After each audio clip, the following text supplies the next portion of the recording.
How to change your payment method in Mobile Legends. Hello guys, this is Atticus and welcome back to another tutorial video. In today's video, I'll teach you guys how you can change your payment method on your Mobile Legends app. So without any further ado, let's dive right into it.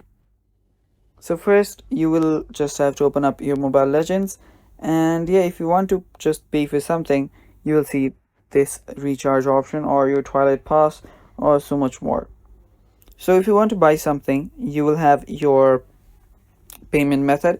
You will not have it directly on your device. You will have it connected to your mobile. So if you have it, you will need to have multiple accounts. So if you have multiple cards or multiple payment methods, it will be really easy to change your payment method. Now, you cannot actually do anything from your Mobile Legends itself. You will have to add your payment method in your device. So you will need to head over here.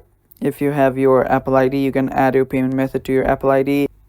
So as you can see right here in my Apple account, there is payment and shipping.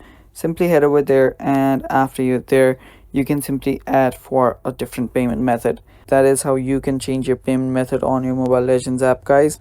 Thanks for watching. That is all for today's video. Stay tuned for more, and bye bye. Take care.